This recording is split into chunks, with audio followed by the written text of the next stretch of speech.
Music with a Message is a program of The Church of Jesus Christ of Latter-day Saints. Regarding the Mormon pioneer experience, historian and novelist Wallace Stegner wrote, "If courage and endurance make a story, if human kindness and brotherly love in the midst of raw horror are worth recording, this episode is one of the great tales of America." For the Utah pioneers of 1847, their faith was grounded in principle. They left their homes, their temple, and in some cases their families, in search of a place of refuge where they could worship without fear of persecution. There was little that they could carry with them in the way of provisions and material possessions, but each wagon and handcart was heavily laden with faith. On their trek across the United States, Mormon pioneers by the hundreds suffered and died from disease, exposure, or starvation. There were some who, lacking wagons and teams, literally walked the 1,300 miles across the plains and through the mountains, pushing and pulling handcarts. As the long, painful struggle approached its welcome end, a jubilant spirit filled each heart. Tired feet and wearied bodies somehow found new strength. David Blasucci sings "The End of the Trail." Mama, please don't make me go alone. I want to stay with you until you go.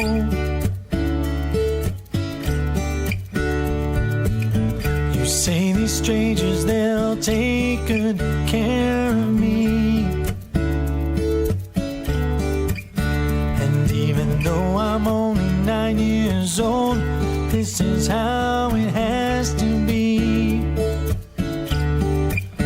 Well, I don't even know the words to tell you how I'll miss you each and every day. But I'll be waiting for you, dear Mama, at the end of the trail.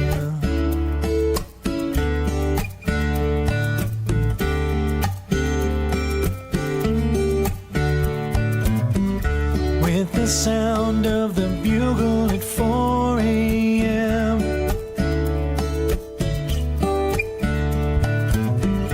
I awake from the same old dream again,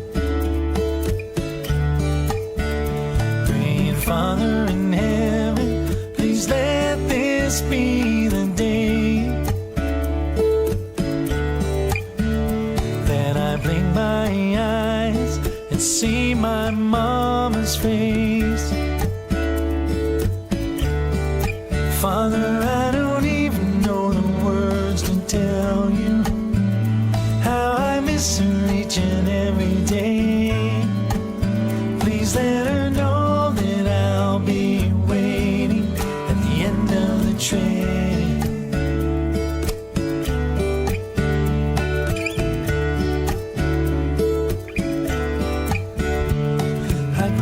So scared when I hear the wind howling in the cold winter's night. It's alright. I keep thinking how you used to tell me that but Mama, will it be alright?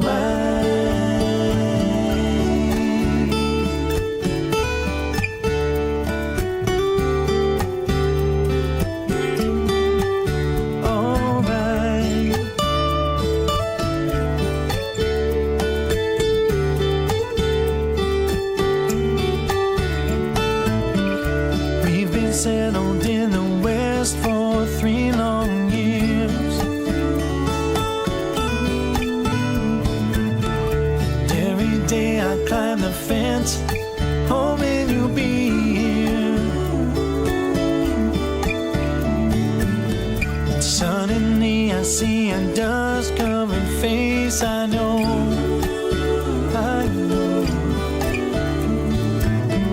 the answer to my prayers. I'll never let you go. And I don't even know the words to tell you how I missed you each and every day. Somehow I knew that we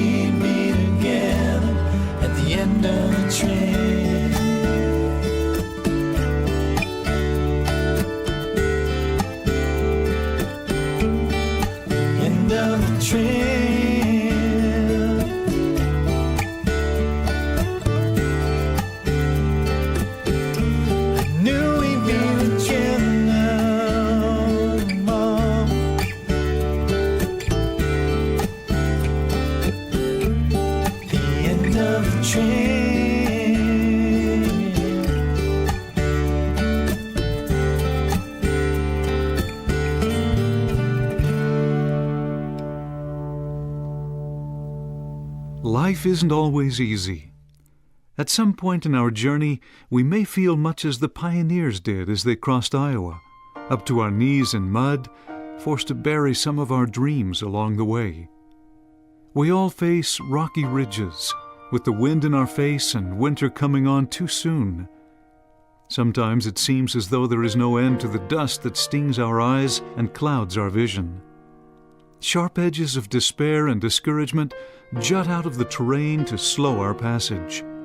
Occasionally we reach the top of one summit in life, as the pioneers did, only to see more mountain peaks ahead, higher and more challenging than the one we have just traversed. Foreseeing the needs of His children, a loving Heavenly Father placed directions on their way. He sent His Son, Jesus Christ, to make safe passage possible and visible. Jenny Phillips sings The Arms of the Rescuer. We will all have times when the plains seem unending and the rocky ridges are testing our strength. Times when we can't feel our feet, when we've lost our way and we are weak and we need the arms of the rescuer, where grief is swallowed up in His love, in the arms of the rescuer, where darkness has no victory over us. We're lifted up to be enough in the arms of the rescuer.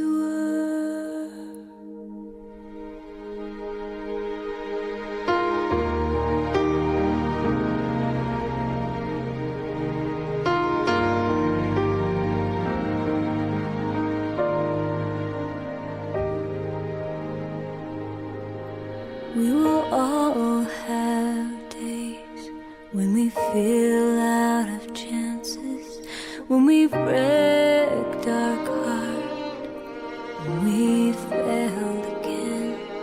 But His love for us is without end. He is there each time we reach for Him again.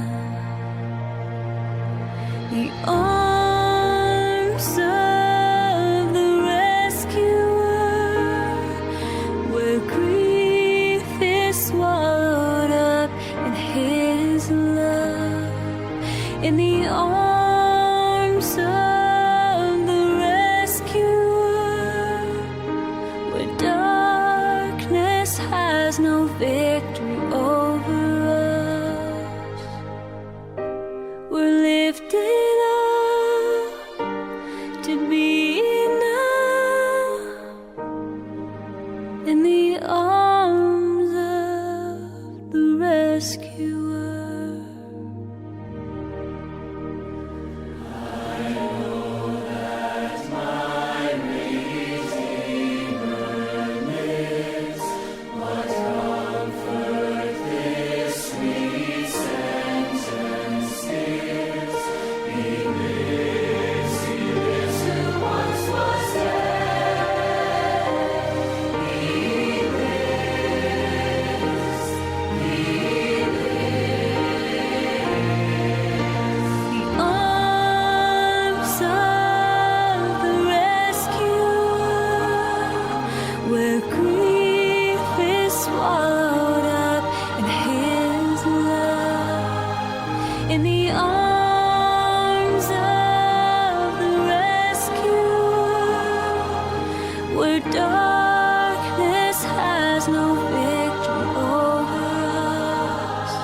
To be enough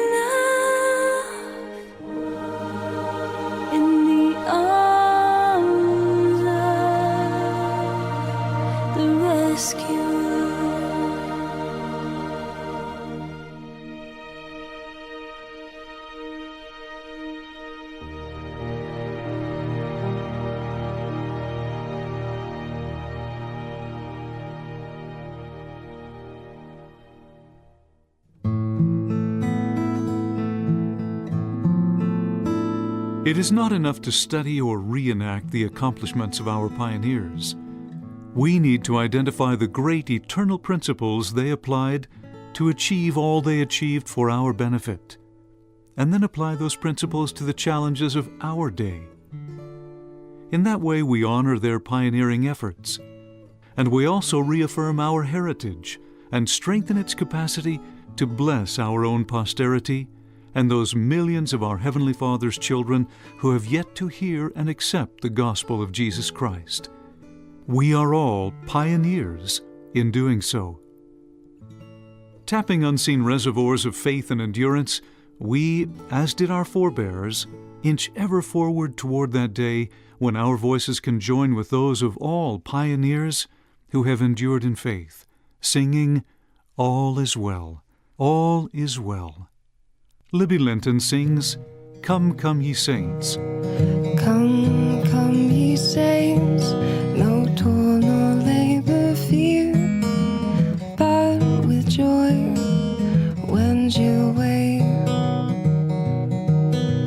Though hard to you this journey may appear, great shall be as your day. 'Tis better far for us to strive, our useless cares from us to drive. Do this and joy, your hearts will swell. All is well, all is well. Why should we mourn or think our Lord is hard? 'Tis not so, all is right. Why should we think to earn a great reward if we now shun the fire? Gird up your loins, fresh courage take our God will never us forsake, and soon we'll have this tale to tell. All is well, all is well. We'll find the place which God for us prepared, far away in the west, where none shall come to hurt or make afraid. There the saints will be blessed. We'll make the air with music ringing, shout praises of our God and King. Above the rest, these words will tell. All is well, all is well. And should we die before our journey's through, happy day, all is well. We then are free from toil and sorrow too. With the just we shall dwell. But if our lives are spared again, and to see the saints their rest obtain, oh how we'll make this chorus swell. All is well, all is well, all is well, all is well.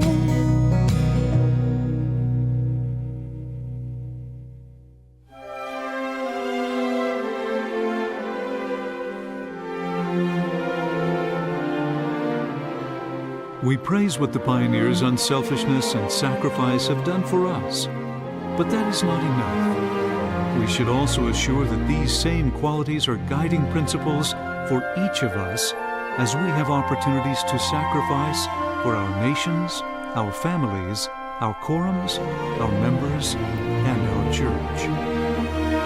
Now enjoy listening to a musical narration of the Pioneer story. from Jerry Williams' Portrait of a People.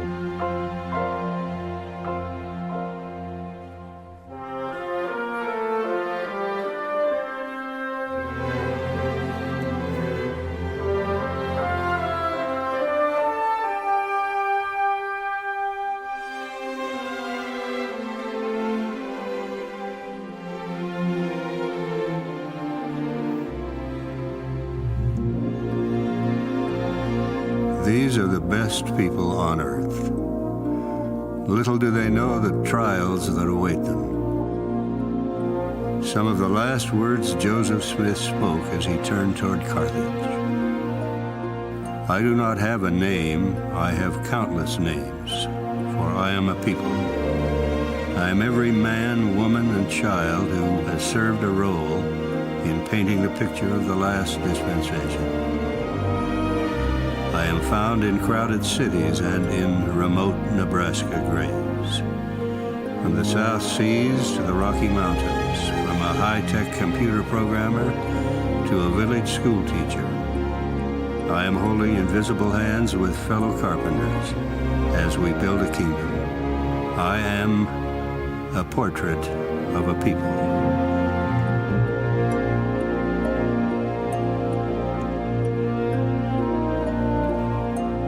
1841, 17 years old. From the railing of our ship I watched Liverpool and everything I'd ever known fade slowly out of sight.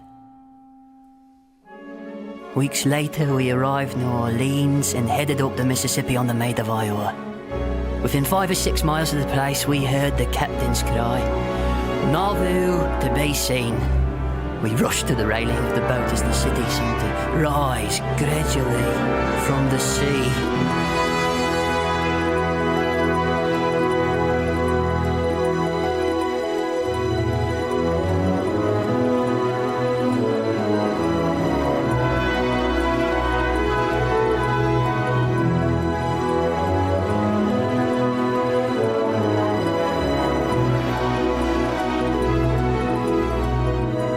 Gathering of saints at the wharf to greet us, singing a hymn. We were strangers, but you would never know it, for we were instantly brothers and sisters. My eyes were drawn toward a tall man in plain clothes, holding a child in his arms. There was such a majesty and grandeur about his person.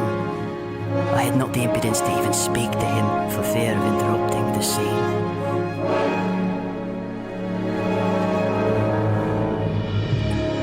It was my first time seeing the Prophet Joseph.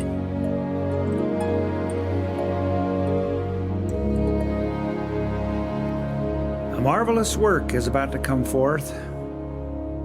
Wrote Richard Bushman, "It is marvelous, this tiny handful of New York farmers and artisans setting out to fill the world with the gospel. Colesville 60, Fayette 80, they heeded the first call to gather.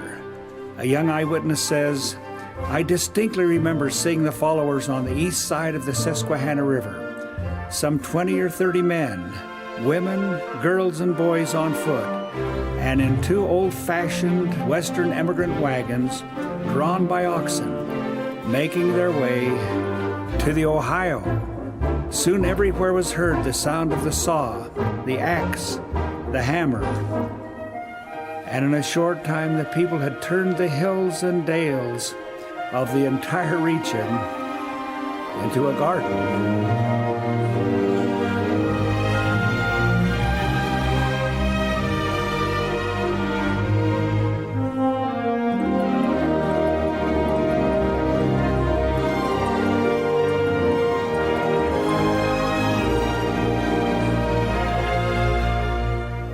A few years later, from the Chardon Road heading west to Kirtland, the temple foundation would slowly rise into view. It was the first, though we did not fully understand it at the time. Richmond, Missouri. With thousands driven from home, the prophet and others were imprisoned in a dank jail. In one of those nights, we had lain as if asleep till the hour of midnight had passed, while we had listened for hours to the filthy language of our guards as they recounted their acts of rape, murder, and robbery. They boasted of defiling by force wives and daughters, of shooting and dashing out the brains of men, women, and children. I had listened until I became disgusted, but had said nothing to Joseph, although I lay next to him and knew he was awake. On a sudden, he rose to his feet and spoke in a voice of thunder the following words: "Silence, ye fiends of the infernal pit. I command you to be still. Cease such talk, or you or I die this instant." He ceased to speak. He stood erect in terrible majesty, chained and without a weapon. I have seen ministers of justice. I have witnessed a Congress in solemn session. I have tried to conceive of kings, of thrones. But dignity and majesty have I seen but once, as it stood in chains at midnight in a dungeon in an obscure village in Missouri. From a handful in a log cabin in Fayette, New York, to now millions of every kindred, tongue, and people, this is a latter-day phenomena.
In 1979, I was pursuing my studies in paleontology at Columbia. Daily, I passed by a glass case where displayed were several human fossil skulls showing gradual evolution. I have seen many theories postulated as absolute fact, only to be discarded later in favor of some newfound discovery. One day in reading, I came across the following: "The acquiring of knowledge by faith is no easy road to learning. In short, learning by faith is no task for a lazy man. Someone has said that such a process requires the bending of the whole soul, the calling up from the depths of the human mind and linking the person with God." Harold B. Lee, spoken just weeks before he passed away. How firm a foundation has been laid on which I now stand. As Dr. Hugh Nibley well wrote, "I do not hold to the learned opinions of the moment, but the language of eternity." They've killed them. They've killed them. Those are the words I awoke to that night in June, just past midnight. I instinctively knew it was the prophet in Hiram. Now, 3 years later, we face an icy river to cross, Iowa in the distance, and who knows what beyond. But we will walk forward, one step at a time, a shadow by day, a pillar by night, for we have heard the call, wagons home.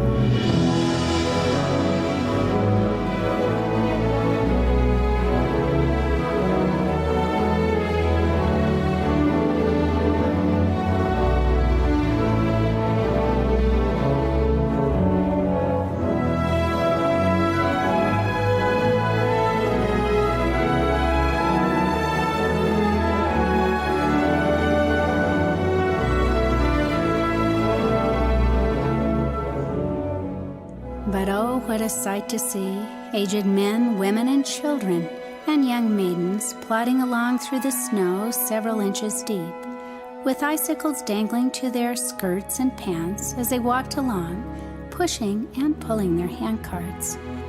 The roaring fires of cedar and pine cheered weary souls, and the youthful of both genders were singing the songs of Zion around the campfires. Herein lies the secret and the cause of the success that they had in crossing the plains into a wilderness, wrote Wallace Stegner. If courage and endurance make a story, if human kindness and brotherly love in the midst of raw horror are worth recording, this episode is one of the great tales of America.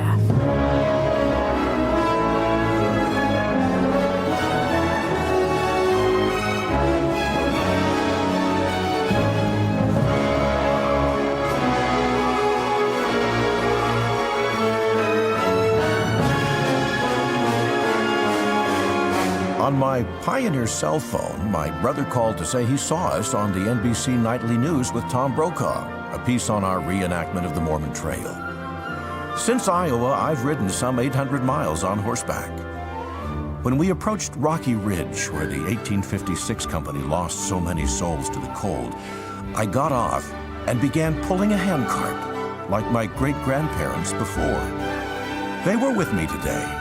They told me not to look on this place with sorrow, but with joy. I am a convert. Now, they are my pioneer. They are my ancestor, literally my blood kin. In just a few weeks, this will all be over, but we will have left these little imprints in time and have joined in a great legacy of faith.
Down the hallway of a small house in upstate New York hangs a picture.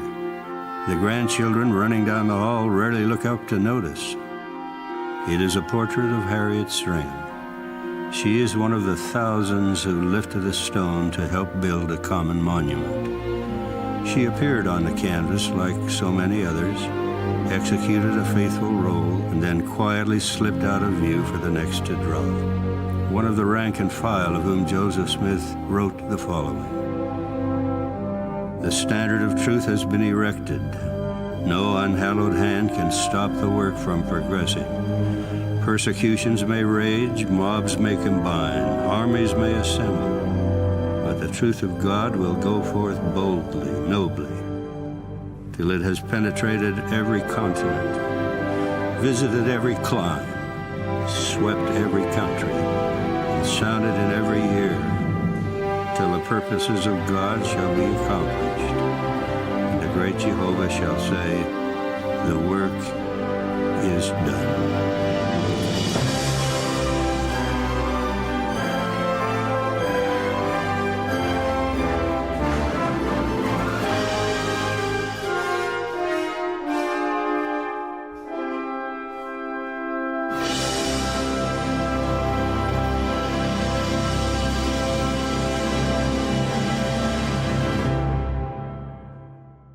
Music with a Message on the Mormon Channel is brought to you by The Church of Jesus Christ of Latter-day Saints.